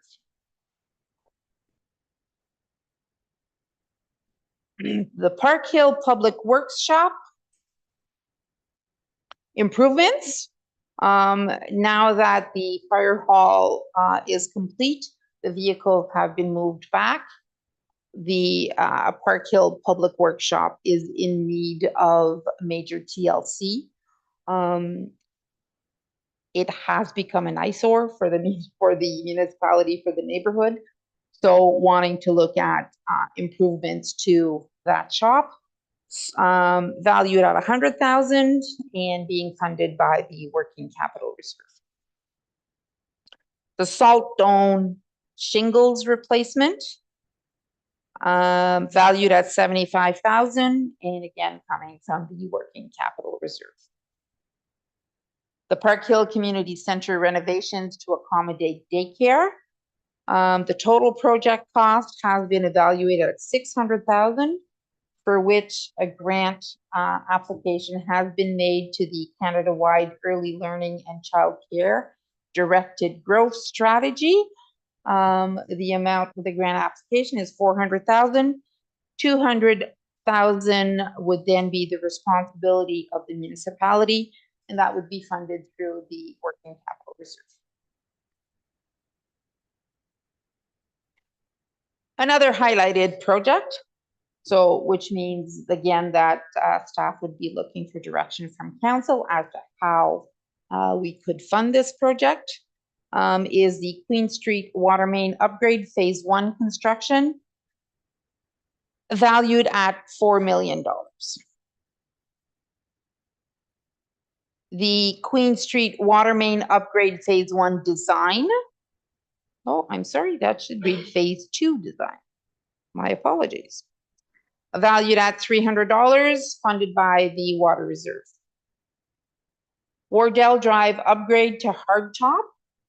Wardell Drive is a boundary road with Adelaide Metcalf. They are taking the lead on this project, and the North Middlesex share of the cost is valued at $100,000 coming from the working capital reserve. Culvert replacement on Cassidy Road, valued at $100,000, funded by the working capital reserve. Rolling road rehabilitation, in further to Vance's report to council earlier this evening. It is valued at $900,000. It would be funded by the gas tax, and $700,000 would be for gravel roads, and $200,000 would be for asphalt roads.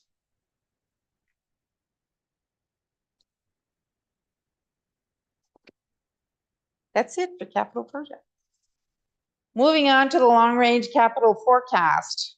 As you remember, the document included in your binder is a snapshot in time of known pressures. This is a live document that is constantly being modified, added to, taken off of. It includes master plans and studies. There are varying levels of accuracy and probability. It may be impacted by different grant opportunities where a certain project may be moved up if we get a grant. It's a live document. So it is a fluid document meant to help inform financial planning. Oh, that's very small. So what you see on the screen is, and in your binder, is just the totals for the next 10 years. The long-range capital forecast is a 10-year forecast. So in the next 10 years, we're looking at $82,171,500. Don't forget the $500. But that's a 10-year forecast.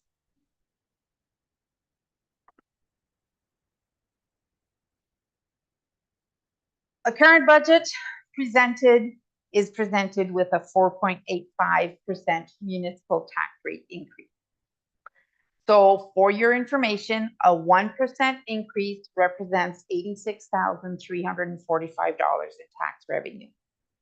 So staff is recommending 4.85%, which results in an additional revenue of $418,773 for future capital project needs. You've seen that the long range is $82 million. The next slide, and if you are following in the budget presentation, there it is. It's different than what's in your binder. The one in your binder shows only the 2024 neighboring municipalities tax rate increases. I've modified that information to show you 22, 23, and 24 for our neighboring municipalities. This information comes from the online property tax analysis website, so it's also known as OPTA. You will notice that in 2022, we, other than Thames Centre and Adelaide Metcalfe, we were the lowest tax rate increase. In 2023, there's only Thames Centre that's lower than us. And in 2024, so far, I'm sorry, I don't have the information for the Newberry, Southwest Middlesex, and Strathroy, but they are all within 3.2 and 3.72 per tax rate percentage increase. We are recommending 4.85. So we've been lower. This year we're higher.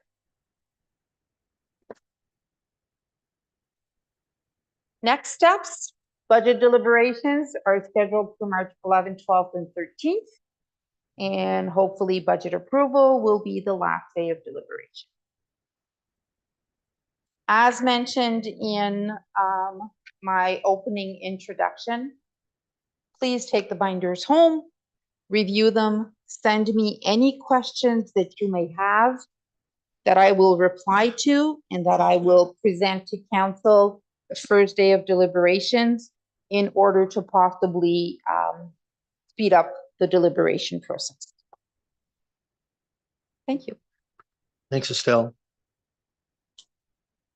I know it's a longer meeting again, everyone, but we'll go through this and stick with it. Does anybody need a break just before we finish? All right, let's carry on. First committee reports, Lake Huron Primary. Oh yeah, sorry, we do need a motion to receive this for information. Councillor Keogh, Councillor Nerda, all in favor? Carried. Thanks, Ashley. Committee reports, Lake Huron Primary. March 7th. March 7th. ABCA, anything you want to add? Yes, Marissa Vaughn has been reelected as the chair of the board. Ray Sharp Sarton is the vice chair. We got a report on watershed resource strategy, which could include a possible increase in cost of municipalities. And Davin Heinbeck is the new GM. There were 3 internal applications and 3 external applications, and Davin was the successful candidate. Thank you. Any questions for Sabal? No? Blue Water Recycling? I just had the board of directors minutes forwarded late last week, too late to get on the agenda, but we'll have them for next For trip. the next one? Okay. Economic Development, Natalie, do you want to speak to the Innovation Agriculture event coming up? Yes. Thank you, Mayor. So next week on Tuesday, February the 27th, North Middlesex is hosting the Innovation in Agriculture event. The event will be from 10 a.m. till 3 p.m. at the Community Center in Park Hill here. Just to kind of go back to explain why we're hosting this event. As identified in the economic development strategy, the agriculture sector represents the largest majority of jobs in the community. It's our biggest sector here, and it was a strategic priority that we support this sector. As well, we're preparing to launch a business retention and expansion exercise. So the event itself will serve two purposes, really. It will help to support the agricultural industry by providing information about new and innovative companies in the region. And also it will give us an opportunity to connect with the farmers and agricultural business owners and collect information from them for the business retention and expansion exercise. So there will be surveys there that align with OMAFRA's program that I'm following with my representative there. So in attendance at the event will be an OMAFRA representative. We'll have people from the county economic development team and someone from Community Futures Middlesex. But I'm excited to just mention to you the people that will be coming to speak. Haggerty Ag Robotics will be there. They're known around the world for their innovation in autonomous agricultural equipment. I've seen their presentation and it's very interesting. I think that our community will gain a lot of good knowledge from that. We're also featuring Grace Russell from Greyhurst Farms. They're a first-generation farming operation. They've been very innovative in the things that they've been doing just as a first-generation farming operation. And she would also like to talk about, renewable energy. So she has a lot of information on how local farmers and businesses can access renewable energy funds from different resources in the province. We're also going to be featuring a member of the student executive from the Ontario Agricultural College at Guelph University. And she's going to be talking about the importance of 4-H clubs and agricultural societies, their importance with youth that are entering the workforce in agriculture. And I'm very excited to allow her to offer her perspective to farmers to talk about how they can connect in that way. Friedhelm Hoffman will also be speaking.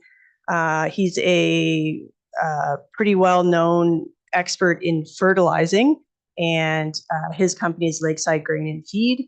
And then we will also have Yasser Al-Kaim, who's the owner of Park Hill Meats, who will be talking about the expansion that they're undergoing and also about recruiting employees from the region. That's been something that he's really developed, and he's going to share his insights on that. We have another entrepreneur that has just come on board who has developed a special kind of cleaning technology for farm equipment. So he's just but he's a farmer that has also created a business on the side that has really taken off, and his product is now available in John Deere across North America. So it'll be exciting to hear about how he made that happen.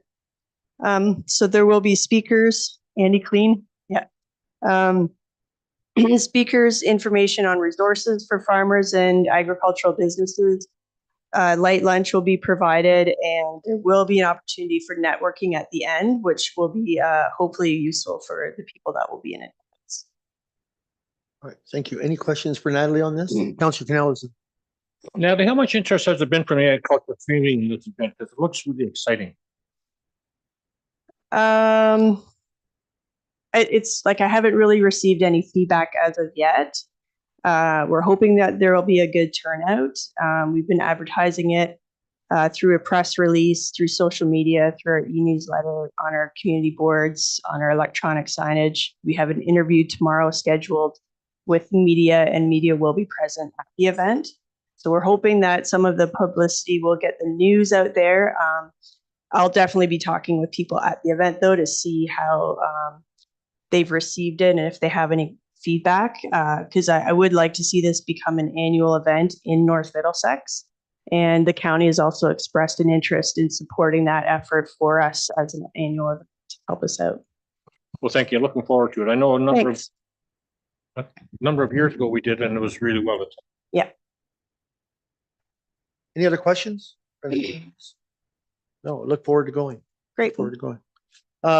Local school advisory. Councilor Irwin. Thank you, Your Worship. There's minutes from the September 14th meeting attached. If there's any questions on those minutes, if not, I'd like to make a motion to accept. Any questions on those minutes? Someone make a motion to accept the minutes. Councilor Daigle, Councilor favor, carried. And the second item. Yes. There is an event scheduled for April the 9th, starting at 10 a.m. It's a community planning and facilities collaboration opportunities meetings. Obviously, the school board has named it. The purpose of this is for municipalities in the Thames Valley District School Board to talk about their future growth and future school needs.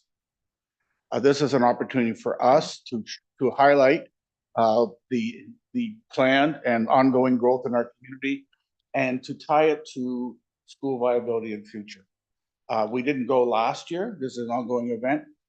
We've talked about it in terms of the mayor, the CEO, the deputy mayor, myself, and hoping to go in every year in the future. We will be making a presentation at this event, looking at the plan and ongoing growth in our community. We have about 1,200 units planned. I mean, basically the number of houses and also Park Hill will double. Once all the construction is completed. That'll have a tremendous impact on schools. We're looking at, for example, what's happened in Lucan, where Wilberforce is now at 146% capacity. Their alternative for Wilberforce is to send students to Oxbow, which is at 110% capacity. We have some schools here at 79%. Our high school isn't at this time at a very high percentage, about 40% roughly. However, with all this growth, we can see it having a tremendous impact on our community. We will be making a presentation on that and explaining what growth means to a large extent, because there is some confusion on how they measure growth. If you look at the numbers they had for us last year, it was significantly lower than even housing starts we had. So we're not sure how that came about in the past, but we're working and the committee is very excited. We've had a lot of help from our trustees in terms of how to present, what to present, et cetera. And we haven't had a chance to talk about this, but I think it may be useful to share our presentation with council. Yeah, agreed. Right. Agreed. So maybe prior to get your input to help us make a really good presentation on April the 9th. Yeah, it would be nice if council could see it ahead of time. So, give thoughts and ideas for the rest of council. Right. So we've had some great support from staff on this to date, and I think it's going to be a beginning of maybe a bit of an eye opener for the school board. Well, we certainly hope so. Yeah. Any questions for Councilor Irwin on that? Okay, seeing none. Rec committee? We're supposed to have had a meeting last night, but due to lack of people that able to attend, it was put off. Okay. Policy committee, we haven't met. I'm not sure when our next one is. It was supposed to be, but I'm not sure when our April 17th. Fire committee, nothing there. Budget committee, well, you've heard the presentation here tonight, so we'll be meeting on the 11th. What time is that? Is it 6 o'clock or 5? 5? Okay. Community Development Fund Committee, you've heard on that tonight as well. Aqua Advisory. Yes, we had our first meeting since they broke for during COVID, and this is actually was the first meeting back.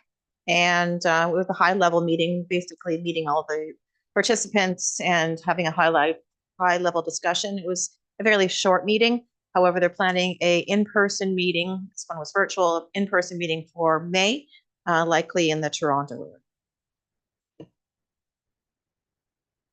Any questions? None?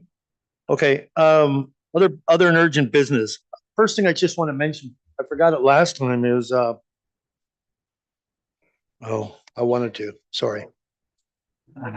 Yeah, all right, Western correspondence, Western Ontario Wardens Caucus, Social and Economic Prosperity Review.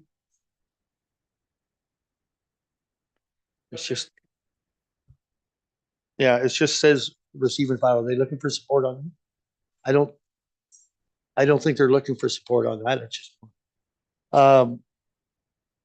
Middlesex London Board of Health update, January 18th, receive and file. Municipality of Wawa, the fire apparatus regulation. Move to support. Is there a seconder for that? Councillor Canellison, all in favor? That's carried. Town of Petrolia, Aroma, OGRA, return of combined conference.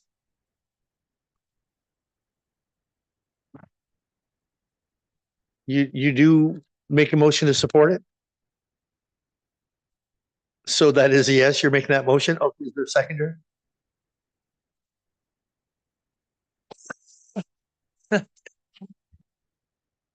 Is there a seconder for that motion to support it? Okay, we have a seconder in favor.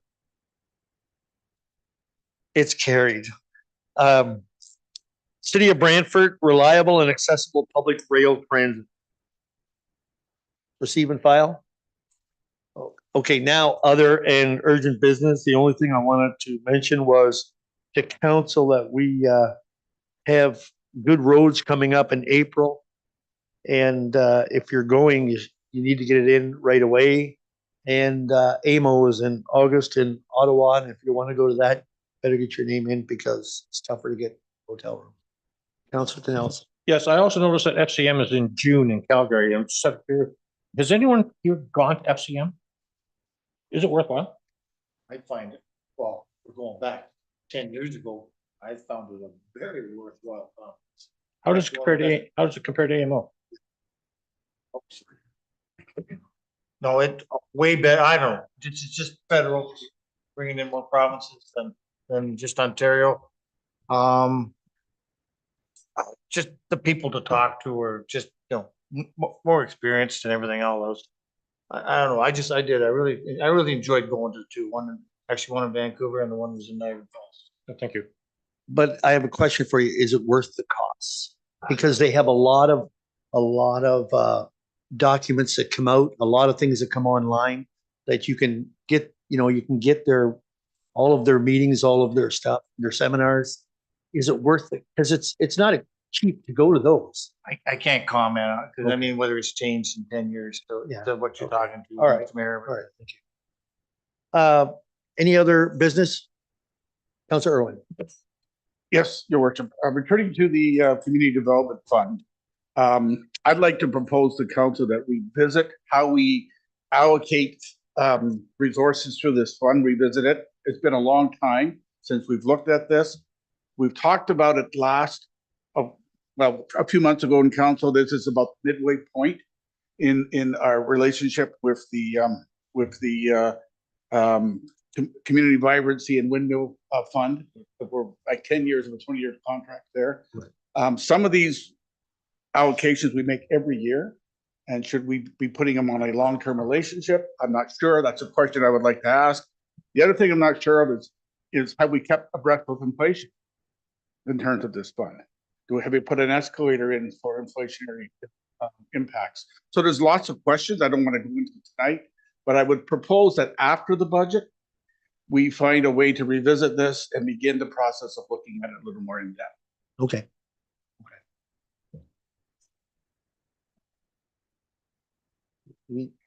Oh, well, if you want to make that a motion, yes, you certainly can. That's my motion. It's a motion. Is there a seconder for that? Counselor Daigle. In favor of the motion? 1, 2, 3. That's carried. Opposed? 1 opposed, 2 opposed. It is carried. Any other business?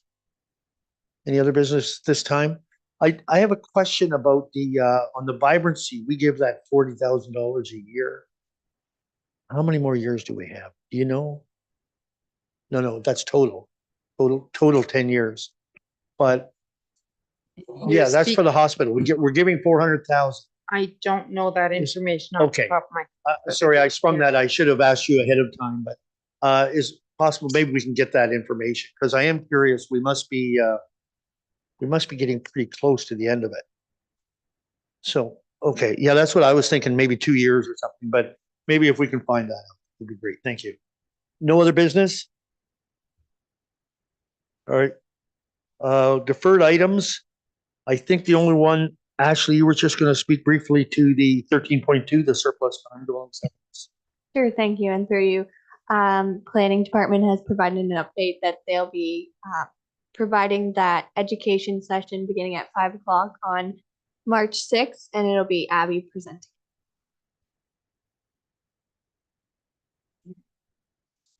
So the next council meeting, so that's the 5 o'clock start. It does sound like there'll be quite a few planning applications coming into that meeting as well.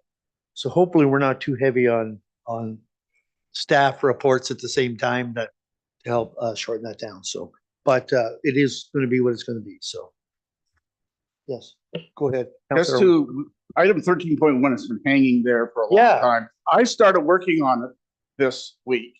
I have 14 requests for information out on environmental and sustainability programs, including OMAFRA, Roma, Rural Ontario Institute, our insurance company, because if we look at environmental programming, our insurance rates will probably go down.